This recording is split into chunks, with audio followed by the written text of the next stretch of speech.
Ignatius Press and the Augustine Institute present the Formed Book Club. Catholic book lovers unpacking good books, chapter by chapter. If you like us, please help us by subscribing and by reviewing us on Spotify, Apple Podcasts, or wherever you might listen.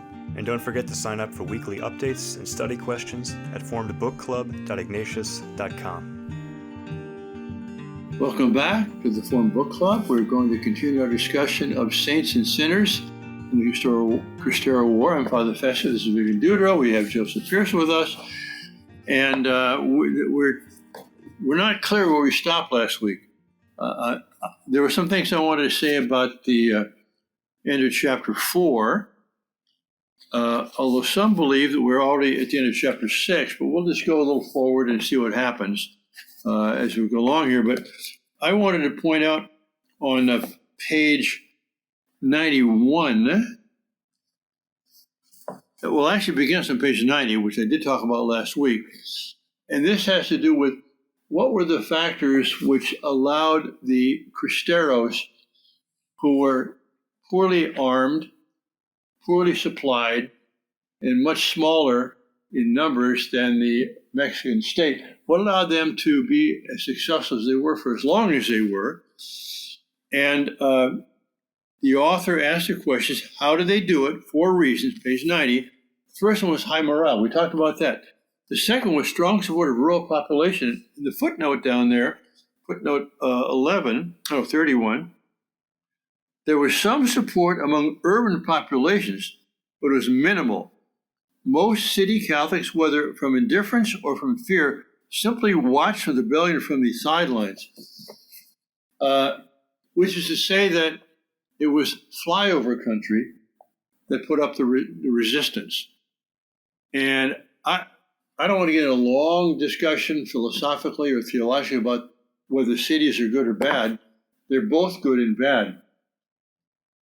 But it seems like when you have cowardice or corruption, I don't know, it just seems like it's more dense in cities. Of course, cities are more dense, so there's more people in cities.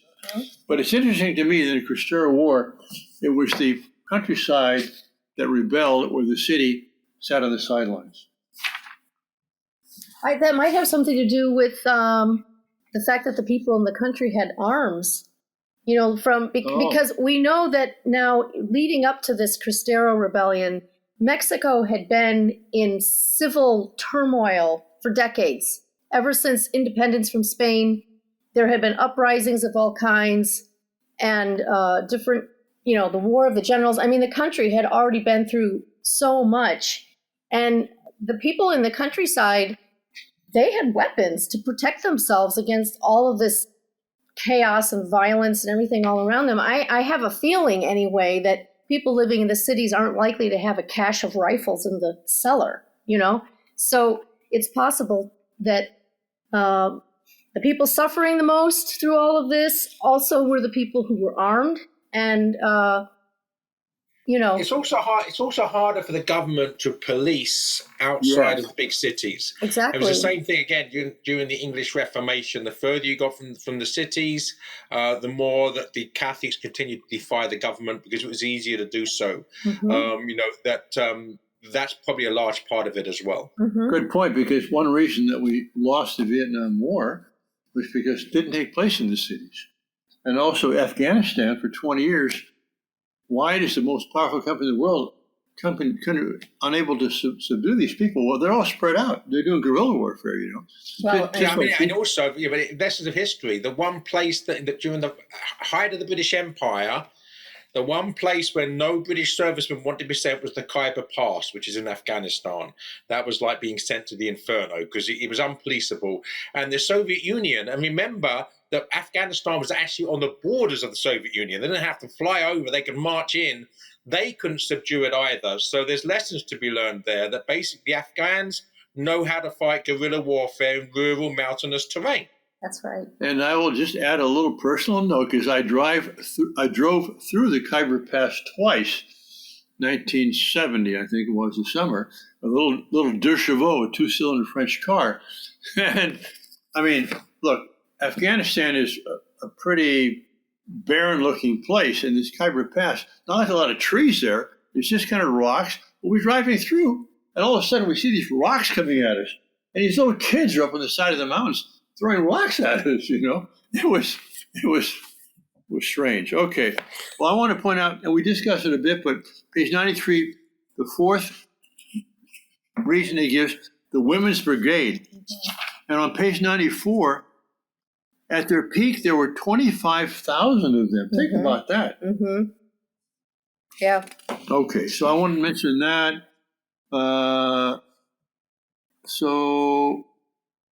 Okay, that was the main thing I wanted to do in chapter 4. Chapter 5, Plutarcho Elias Calles and religious obsession. Yeah. Do we talk about the Knights of Columbus and how they responded to this thing? Only in passing, we mentioned that it was because the Knights were the only large national Catholic organization in the United States at the time, and they began to put pressure on the U.S. government to stop arming the government against the people of Mexico. And that, as we see later on, that political pressure was really important. And I want to emphasize two things. First, that the Knights of Columbus is or are, it's an organization, but it's got a plural name, Knights, a lay organization. And what led the resistance in Mexico was a lay organization or multiple lay organizations, although page 104, it talked about the National League for the Defense of Religious Liberty, the organization that would lead to the Cristero Rebellion 15 months later. This was a lay organization, but it was actually organized by Jesuits who encouraged the laity to take control and to organize themselves and to be resistant. So whatever we say about, whether this was a good thing or a bad thing overall, I like the idea of the clergy encouraging the laity to take action themselves. Yes. Now we have priests that were bearing arms. One priest was a general and so on. But no, the role of the lay, the priesthood, is to help encourage and give moral exhortation and theological support. And sacramental grace. And sacramental grace to the laity. So that they can go do what they need to do in the world. That's exactly right. Yeah. One little point I didn't think of until now about the Knights of Columbus, that organization was begun as kind of an antidote to the popularity of Freemasonry in the United States. And even though Freemasonry in the United States is a more benign version of the kinds of Masonic orders there are in Europe and Latin America, and as we see, this persecution of the church in Mexico in this period is being led by Freemasons with an almost demonic hatred of the church. So here, an organization started in the U.S. by a priest to encourage the laity, to give them a fraternal organization of their own, is now the very organization that goes to the help of their brothers in Catholic Mexico being persecuted by Freemasons. The twists of history.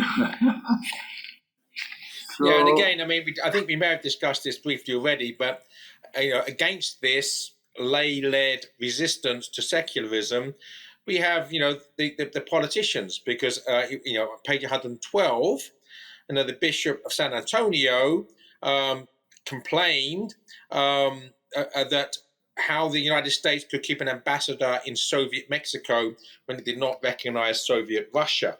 So again, we have this duplicity, this double standards on the part of secularist governments, where it's ultimately about what is pragmatic, and it's not about what is principle.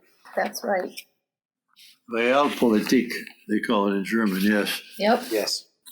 All right, I think that was all I had on that chapter. Did we cover chapter 6 last week also? Albeit very briefly, but we did. Yes, very briefly.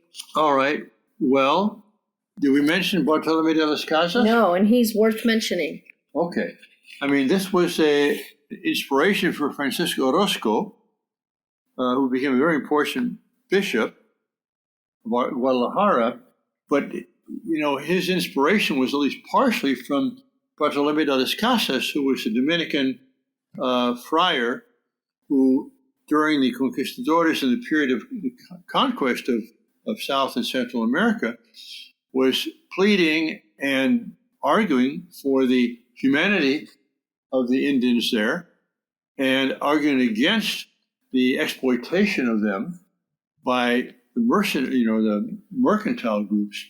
So that was, to me, that was important. Because Las Casas was formerly a bishop of the same diocese. Chiapas, yeah. Yeah, but one thing that's interesting to note about de las Casas is that he didn't start out a Dominican friar on the side of the natives. He started out a secular priest, if you will, on the clerical, truly a clergyman who was a cleric, and goes over in the second voyage of Columbus to the New World and promptly goes in search of gold and ends up with one of the largest plantations with slave labor. And if his conscience is bothering him, it's not enough for him to make any changes. Then when the Dominican friars show up in the New World, and they start telling the plantation owners they're not going to give them absolution unless they start freeing their slaves.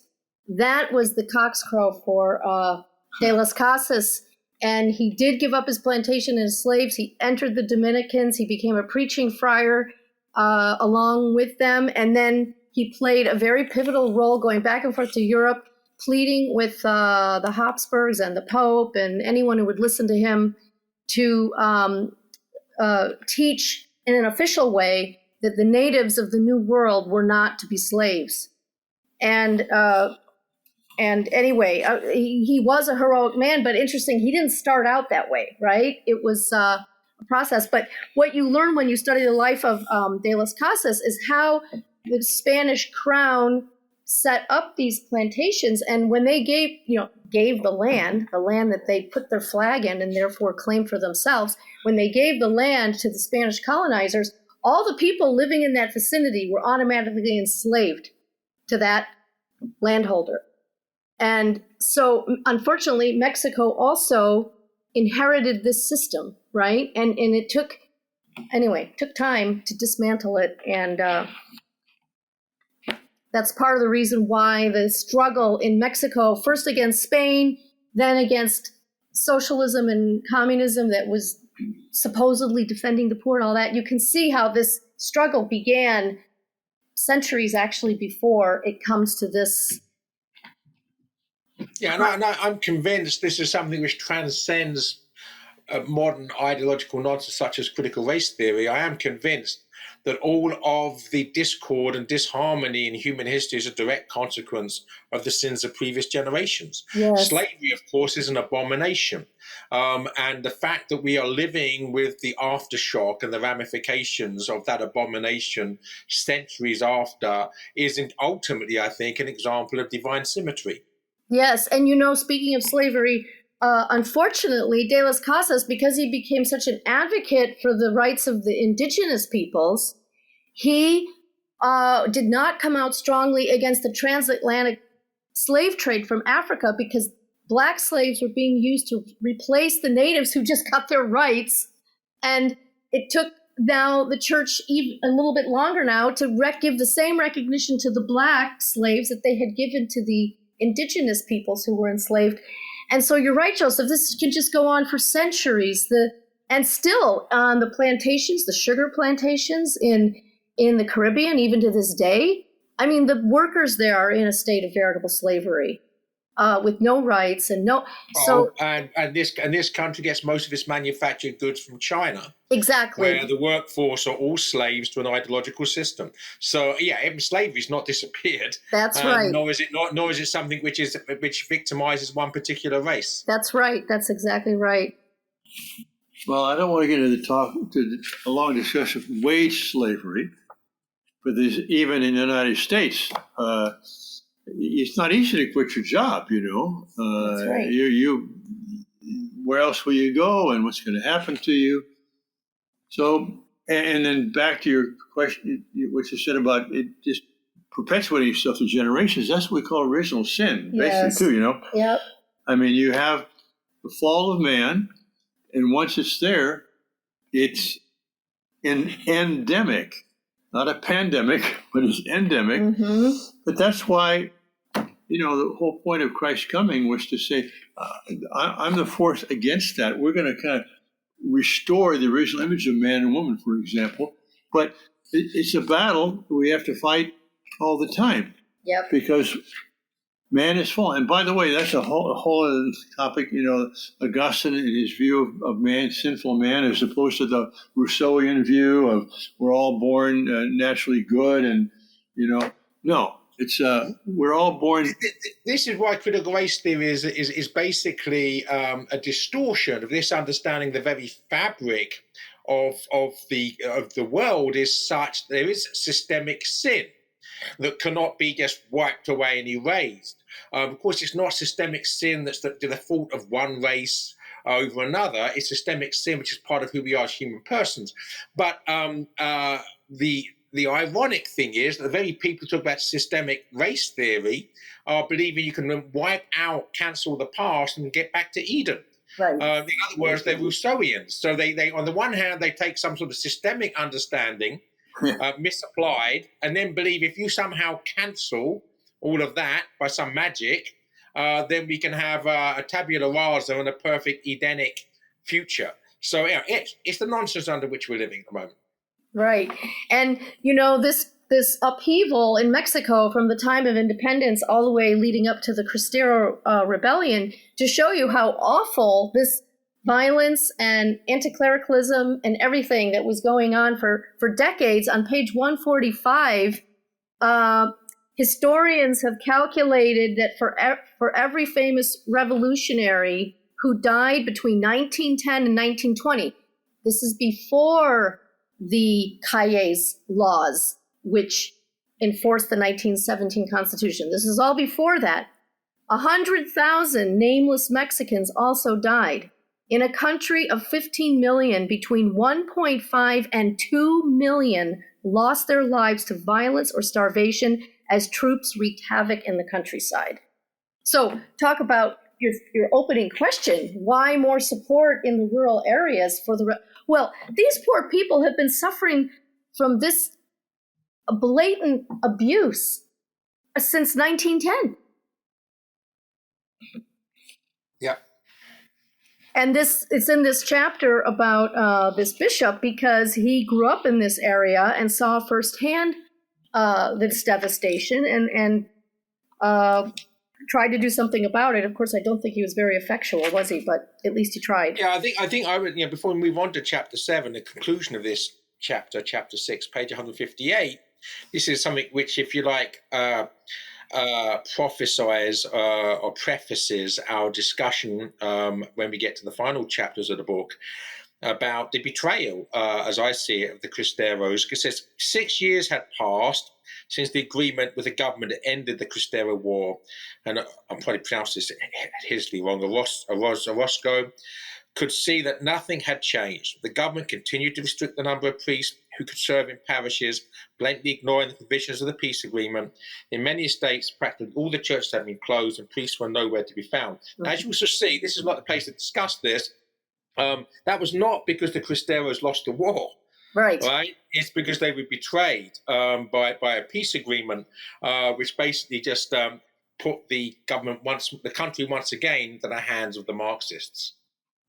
Well, as I was reading this, especially the last chapters, I asked myself the question, well, which side would I have been on had I been there? Where would I have been? Who would I have supported? On page 151, when there is discussion among the bishops and so on, we hear that studies of the Vatican secret files opened up in 2006 have shown that a radical minority of bishops deceived the Pope into thinking their fellow bishops were of one mind, when in fact they're seriously divided. Mm-hmm. So, again, some things never change. This is a systemic sin. We know it from within, and we know it from without. And so, plus ça change, Plus c'est la même chose. The more changes, the more it's the same thing, you know? Mm-hmm. Mm-hmm. Yeah. By the way, the author ends this chapter noting that the Vatican has opened the cause of canonization for Bishop Orozco y Jimenez. And if he's canonized, he will join the long list of priests from the Guadalajara Archdiocese who are already canonized. And then that's what chapter 7 is, one of those priests who has in fact been canonized, a priest who took his inspiration from this bishop. I'm afraid we didn't really mention all the bishop did, but I guess we should move on. Let's move on. Let's move on. Chapter 7, Santoribio, Romo, and the Catacombs. When I read things like manuscripts, and I find something I don't really like, I put a wavy line on the right of it, you know? Oh, yeah? Or in the margin. It just might remind myself there's something I don't like here. Well, he begins the chapter by saying, well, there's an image of Santoribio on these Brinco sneakers. You know, these specially designed sneakers for Mexican illegals trying to cross the border. He gives them a compass, you know, and everything else. Oh, that's great, you know. And first of all, I agree with that. That was eye-rolling. But you actually look at the footnote, a handful of those were actually given at the border probably as a gimmick, and the rest were sold at $250 a pair in a boutique in San Diego. So, I mean, I don't know what point he's making there. Yeah. It's not a very coherent one, that's for sure. So my first thing in this chapter, Father and Vivian, is the bottom of 164, and it's more eye-rolling on my part. And he talks about Reverend Avarum, he's talking about this Toribio, this saint now. It's interesting with Reverend Avarum, the encyclical of Pope Leo XIII on the rights of workers to unionize. I mean, talk about reducing a very rich, multifaceted piece of Catholic social doctrine down to one relatively minor aspect of it, which is even socialists can agree upon.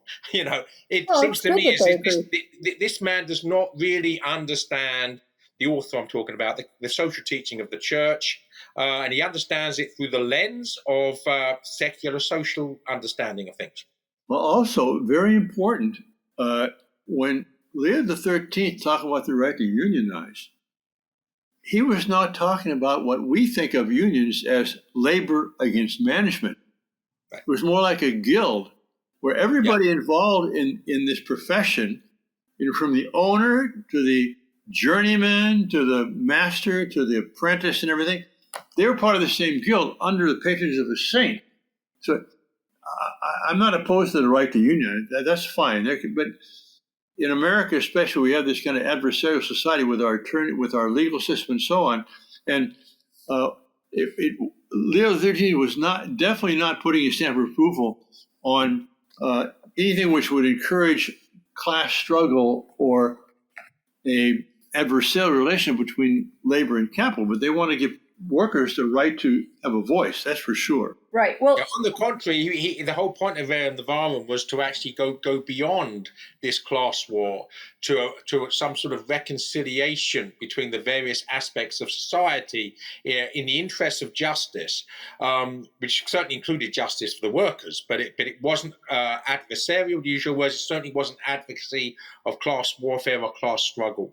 Unfortunately, though, first of all, in justice to the author, he has said more about Rerum Novarum than this one sentence. We've already. That's true. He keeps bringing it up. He hasn't mentioned the words subsidiarity or solidarity once, which are the two pillars upon which it's built.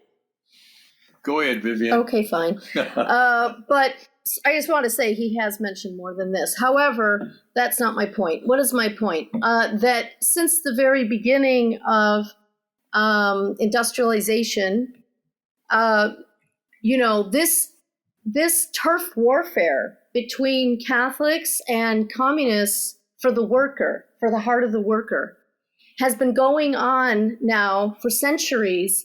And you're absolutely right that these labor groups would get started, and it wasn't long before they'd be hijacked by communist agitators.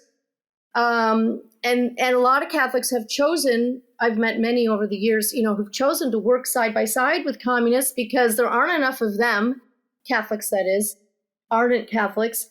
Think of Dorothy Day and the Catholic worker movement. Think of the resistance movements in Europe where you would have Catholics and communists working side by side. And so this is a real struggle, that who's going to win the heart of the worker?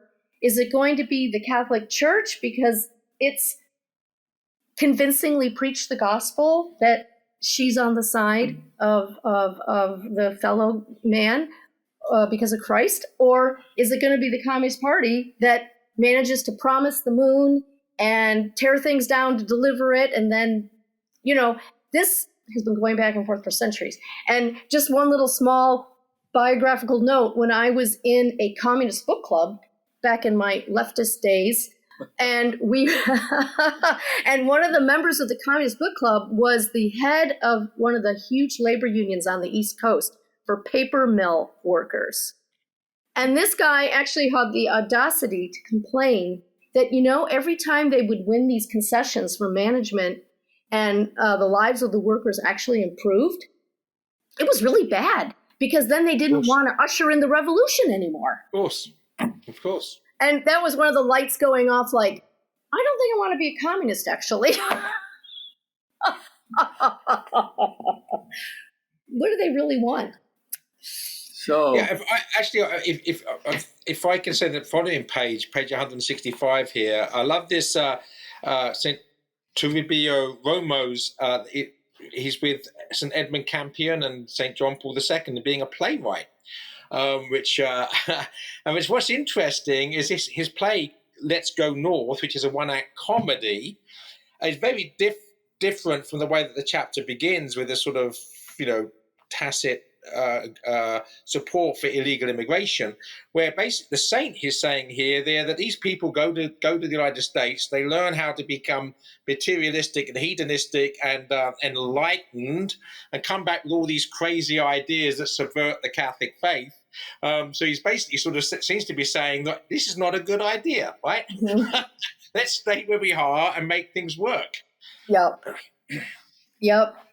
Well, that's interesting too. We'll get to that with Miguel Pro, but the fact that he's writing a play, and expressing himself that way. So this priest, as we've mentioned before, he's now giving the sacraments through the underground church. The above ground church, the worship has been suspended, and so now, but only the heroic priests would do this, and he did. He had to. It says on page 168, priests like him who continued to minister had to live like fugitives from the law, and the parishioners who sheltered them did so at the risk of becoming fugitives also. Doesn't that sound like recusant England, Joseph? It does. The parallels are very striking on occasion, it must be said. Well, it sounds like some priests during COVID to me. I mean, some were shot on the spot with their vestments still on for not revealing what they had heard in confession. I mean, this was hardcore here. And I think I remember reading somewhere here that there were 3,600 priests in Mexico, but 100 of them were the active supporters in this way. So 1 out of 36, 3%. And then we see, the frequency of secret masses. And so now some of the governors of different states in Mexico are responding by just banning all priests. Here they've been given the authority to decide how many priests, and some of them just ban them altogether. So this is a dark and of course, time. the priests that will have the permits are the ones who are are going to basically be in the pocket of the government, right? They're not going to give permit. As soon as a priest, is a dissident, he's going to lose his permit.